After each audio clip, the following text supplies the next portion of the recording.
우선 제가 이렇게 많은 분들 앞에서 간증을 하는 게 처음이라서 생각보다 떨리는데요. 먼저 간증을 시작하기 전에 저를 이 자리에 세워주신 하나님께 모든 영광 올려드리며 짧게 기도하고 시작할게요. 사랑하는 주님, 부족한 저를 이 자리에 세워주셔서 제 삶에서 받은 은혜를 나눌 수 있게 하심을 감사드립니다.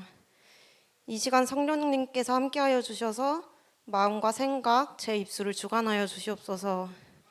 또한 제 연약하고 부족한 모습은 숨겨주시고 오로지 하나님의 영광만이 드러나는 시간 되게 하여 주시옵소서. 모든 것 맡겨드리며 살아계신 예수 그리스도의 이름으로 기도드립니다. 아멘. 저는 다니엘 캠프를 중심으로 하나님께서 저에게 역사하신 이야기를 간증하려고 하는데요. 먼저 제 성장 과정을 짧게 말씀드리면, 저는 목회자 가정에서 일남일녀 둘째로 태어난 소위 말하는 PK입니다. 하지만 제 의지로 가진 신앙이 아니었기에 겉으로는 신앙생활을 열심히 하는 것처럼 보였지만 정작 하나님을 깊이 알지 못했습니다. 매번 예배를 드리면서도 다른 생각을 하기 바빴고 형식적인 신앙생활을 이어갔습니다. 초등학생 때까지는 학급 임원도 여러 번 할 정도로 활발한 성격으로 친구들과도 잘 어울렸고 많은 친구들을 교회에 데려올 정도로 열정도 있었습니다. 하지만 중학교에 들어가면서 교회 안팎의 여러 시선들로 인해 점점 내성적인 성격으로 변하게 되었고 이후에는 조용하고 평범한 학창 시절을 보냈습니다. 고등학교 때 진로를 고민하던 저는 그때 특별히 잘하는 것이 없었는데요. 딱 마침 생각이 났던 게, 제가 8살이 되던 해에 교회 반주를 시키려고 저희 어머니께서 제 손을 잡고 피아노 학원에 데리고 가셨었거든요. 이게 생각이 나서 그래서 저는 고등학교 때까지 한 번도 안 끊고 계속 쭉 해왔던 피아노를 전공하고자 클래식 피아노 전공으로 대학에 들어갔습니다.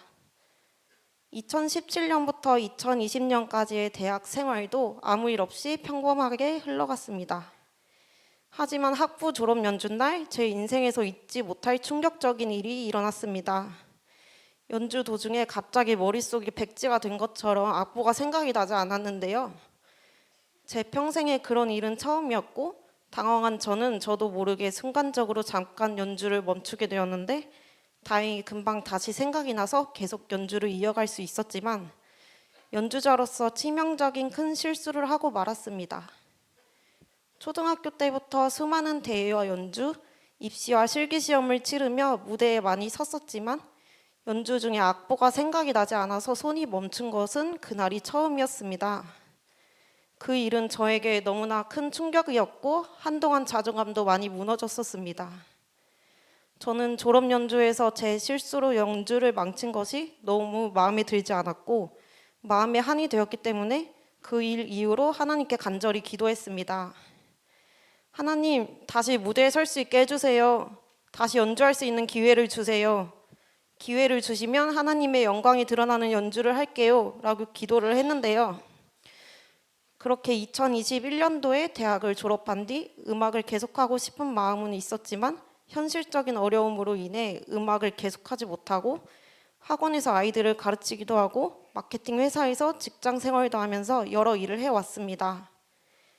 제 마음속에는 늘 음악이 있었지만 바쁜 현실 속에서 제가 드렸던 그 기도마저 잊은 채 평범하게 살아가고 있었습니다. 그러던 중 시간이 흘러 저는 2024년 1월 29차 다니엘 캠프에 처음 참석하게 되었습니다. 먼저 치유대성회를 다녀오신 부모님의 권유로 아버지와 오빠 그리고 3년 넘게 만난 결혼을 약속했던 전남친과 함께 다니엘 캠프에 참석했습니다. 전남친도 예수님을 믿는 사람이었습니다. 그러나 전남친과 오랫동안 만나면서도 함께 예배를 드려본 적이 없었습니다. 그래서 이번 다니엘 캠프를 계기로 함께 예배를 드리고 이후 양가 부모님께 인사를 드리며 결혼을 준비하려고 했습니다. 그러나 첫날 캠프가 끝나고 저의 꿈은 산산조각이 나버렸습니다. 전남친이 다니엘 캠프에서 이종선 목사님이 전하는 말씀에 반기를 든 것입니다. 자기는 예수님을 믿는 사람 안에 귀신이 있다는 말을 받아들일 수가 없다는 것이었습니다.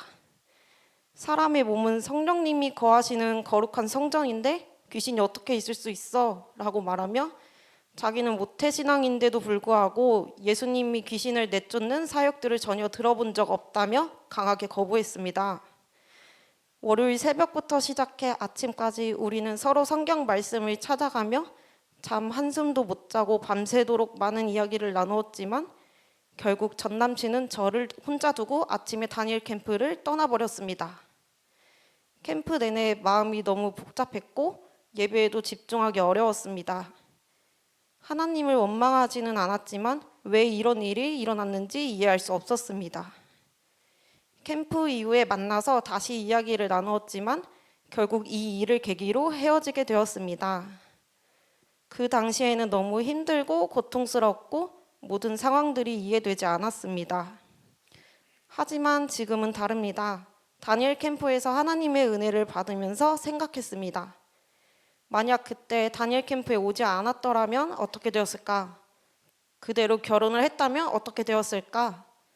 분명히 신앙적으로 많은 갈등을 겪게 되고 힘든 결혼 생활을 했을 것이라는 생각이 듭니다.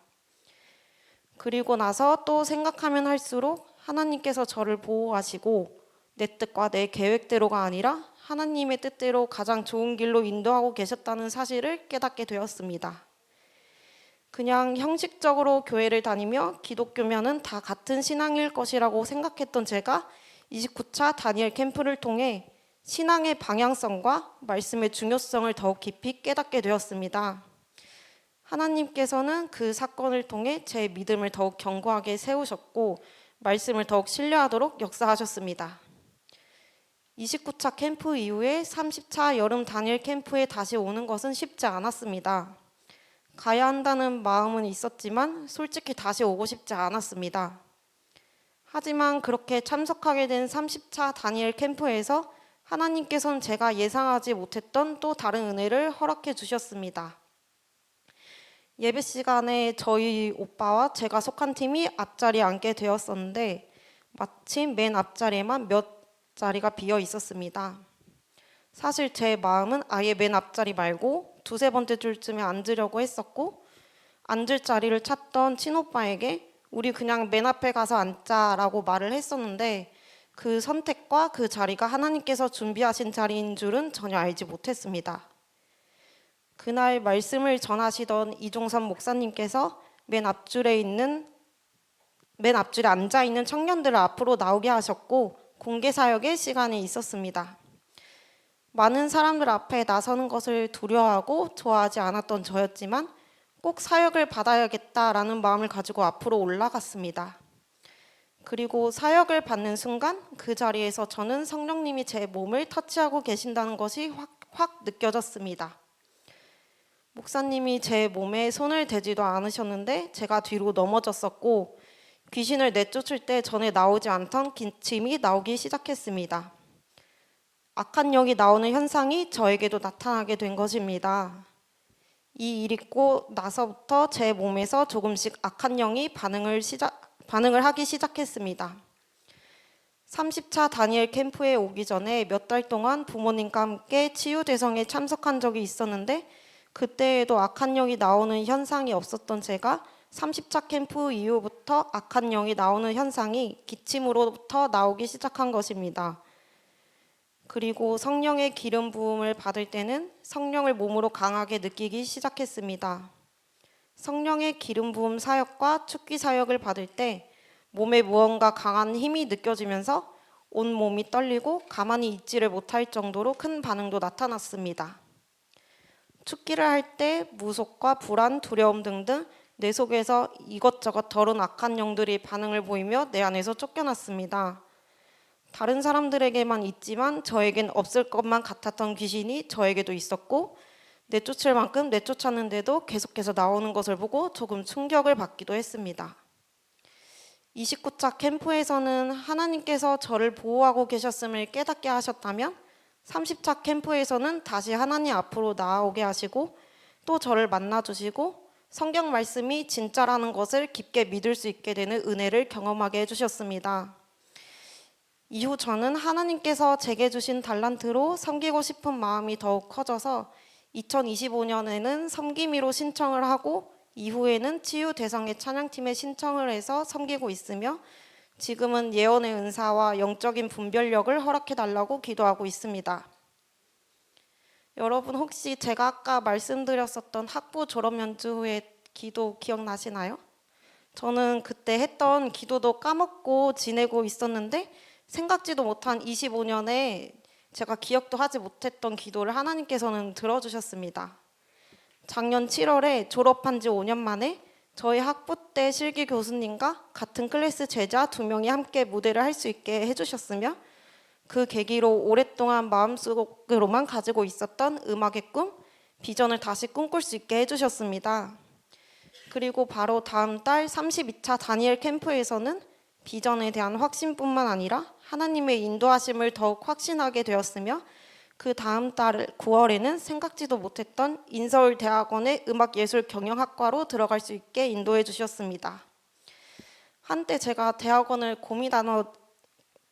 고민하던 시절이 있었는데 이왕 갈 거였으면 학부 졸업하고 바로 갈 걸이라는 생각도 들었지만 이사야 55장 8절에서 9절에 이는 내 생각이 너희의 생각과 다르며 내 길은 너희의 길과 다름이니라 여호와의 말씀이니라 하늘이 땅보다 높음 같이 내 길은 너희의 길보다 높으며 내 생각은 너희의 생각보다 높음이니라 라는 말씀처럼 나의 생각, 나의 뜻이 아니라 하나님의 때에 하나님의 방법으로 인도하심을 깨닫게 되었습니다.